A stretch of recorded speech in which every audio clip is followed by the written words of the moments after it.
In times when Paul Harvey was too ill to record his broadcasts, he turned that task over to someone who was a concert pianist before putting his career on hold to become the creator and sole writer of the rest of the story.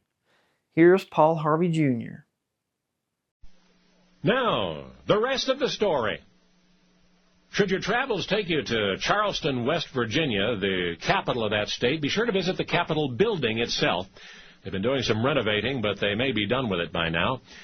It's located on Kanawha Boulevard at Washington Street, directly across from the governor's mansion. It was designed after our nation's Capitol building in Washington, D.C. Anyway, I'm preparing you for something. When you walk in the main entrance, you may be directed to the receiving hall, a large area about 14 feet by 40 feet, carpeted in royal blue. At the center of that hall, are you sitting down? At the center of that hall, you'll find a double casket and two bodies lying in state. The casket itself is glass-topped, made of wood, lined with dark blue velvet. The especially preserved bodies are those of Alexander and Emmeline. Now, those two so honored in the state capitol building of West Virginia had, while they lived, nothing whatsoever to do with state politics. They were, in fact, show business performers of considerable prestige. They were acrobats, artists of aerial ballet. In fact, Alexander and Emmeline belonged to an aerial acrobatic team comprised of relatives, a flying family, as they used to be called, and in their day they were the best. Alexander and Emmeline began their stage careers as classical ballet dancers, then gradually drifted from their formal training toward commercial gymnastics, the sort of tumbling entertainment that used to be on television variety shows. Alexander was particularly powerful. His ability to leap from great heights and land unharmed made him a natural for the high wire. And as I say, the entire family were athletically inclined, and soon the names of many cousins appeared on the program beside Alexander's and Emmeline's. Working mainly in New York, the family gave nightly performances and occasional matinees. Reporters referred to their artistry as daring, nerve-shattering, breathtaking. Alexander performed in a dashing red shirt and gray slacks, Emmeline in a colorful but modest red blouse and blue skirt. And as you may have guessed, they wear their stage attire still as they lie in state in the Capitol building in Charleston, West Virginia. Their posthumous presence in those hallowed halls came at the request of State Secretary A. James Manchin. See, without his intervention, the bodies of Alexander and Emmeline would have been buried in 1976. There is no state legislation to the effect that the right now resting place of Alexander and Emmeline is their final one. So, if you wish to visit them, as many fans of long ago already have done, then maybe you shouldn't delay. Objections from future state officials are inevitable that the repose of departed Alexander and Emmeline in a place of government is tasteless, if not entirely morbid. I've told you how to get there. It's right across from the governor's mansion at the corner of Kanawha Boulevard and Washington Street. You can't miss it.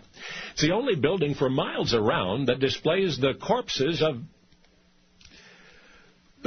two fully dressed, trained fleas. Only now you know the rest of the story. And now the rest of the story. I want to tell you a short story about one of my favorite people who ever lived, my grandfather. His name was Joe. We called him Pawpaw. Now, Pawpaw was the barber in our town, and he loved to play jokes and do magic tricks for customers. He could make a 50-cent piece disappear in a glass of water right before your eyes. But one of my favorite pranks that he did was a subtle one. When carrying on a conversation with someone, he would just reach up, do a small scratch, sort of like I'm doing now. A few seconds later, he'd scratch somewhere else with his other hand. Now, these were done in such a way as to not draw attention to the fact that he was scratching. And by the end of the conversation, the other person would always walk away scratching, and they didn't even realize it. They never knew they were being pranked. I still use this trick sometimes when I get caught in the middle of a boring conversation. You should try it sometime. It's fun. Until I began researching this episode of the rest of the story, I thought flea circuses were nothing but clever illusions to rid me of what little money I had in my pocket. I thought they were all scams. I thought the objects in flea circuses were being moved by tiny wires and small electrical motors, maybe magnets. I didn't know, but I didn't think fleas were there. Well, you learn something new every day. Performing fleas have been around since the 16th century. No joke.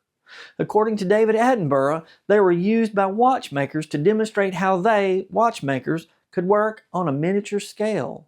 Watchmakers used tiny, thin gold wires to harness fleas and linked the fleas to tiny chains, which were then connected to various items. In 1578, a London watchmaker named Mark Scalliot made a lock and chain that he attached to a flea to show how precise his work was. Early magnifying glasses, which were used to see the fleas, were called flea glasses after the pests. The fleas were excellent creatures to demonstrate a newly visible microscopic world. Flea circuses became hugely popular between the 1830s and 1960s. Spectators gathered and watched in awe as the fleas performed feats, accompanied by the banter of a professor, as the flea circus ringmaster was called. In the early 1820s, an acclaimed showman from Italy, Louis Bertolato, saw a watchmaker using fleas to demonstrate his work. But Louis wasn't interested in buying a watch. Oh no. He recognized an opportunity, a business venture. He created the flea circus, what he called his original exhibition of educated fleas, and it became hugely popular in London. His flea circuses weren't held in some grimy circus sideshow as you would imagine. No way. It was held right there on Regent Street in London. Louis and his fleas performed in front of kings, queens, and other European heads of state in a touring career that lasted more than 5 decades. Louis' flea show included 4 card-playing fleas, a flea orchestra which was advertised as actually playing audibly, and a reenactment of Napoleon's defeat at Waterloo. Military-themed flea performances such as sword-fighting fleas were very popular. Now, although they're tiny, fleas are extraordinarily strong, but they'd have to be to pull something many times larger than their own bodies, such as a cart. Now, if we scale that up, it would be like a person my size pulling a jumbo jet. Fleas can pull carts, turn merry-go-rounds or carousels, and a myriad of other items and tasks. What gives fleas this extraordinary ability lies in their powerful walking and jumping technique. Fleas are some of the best jumpers in nature. They have elastic cuticles made of resin in their legs which allow them to charge up energy and release it in a split second. This gives them the ability to move objects heavier than themselves and to leap to great heights in comparison to their own height. In the late 1800s, Emmeline and Alexander starred in a flea circus at Hubert's Museum in New York. Dressed in lavish costumes, they entertained visitors with amazing stunts such as pulling carts, jumping through hoops, and leaping 10 inches into the air. Now, fleas have a short lifespan of only about 2 or 3 months at most. The dead fleas are normally just discarded unceremoniously and new fleas take their place. But not in the case of Emmeline and Alexander. In 1906, the fleas were donated to the State Museum by Mrs. R.P. Dayton of Los Angeles. For many years, they were exhibited in the Old State Museum in downtown Charleston and then moved with the museum to the basement of the current Capitol. In the 1970s and 1980s, they were on display in the Secretary of State's office, the Treasurer's office, and in the state capitol, as Paul Jr. explained. In the 1990s, they returned to the State Museum as part of a display there, where they remained on exhibit until the museum closed in 2004.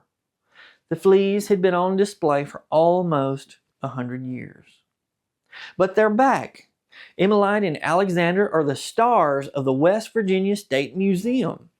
In the museum's entire collection, which is impressive, more people come to see Emmeline and Alexander, stars of the flea circus, than come to see Daniel Boone's gun or even George Washington's telescope. Few real flea circuses, the ones with real fleas, exist today. But there's a spin-off of flea circuses known as humbug flea circuses. These use a variety of electrical, mechanical, or magnetic devices to make it appear as if microscopic fleas are responsible for the performances or acts, the ones that I've seen. Have you ever seen a real flea circus? One that uses real fleas? I have not, but I'm itching to see one. I'm Brad Dison. Sorry about the dad joke. Thanks for watching. And now you know the rest of the story.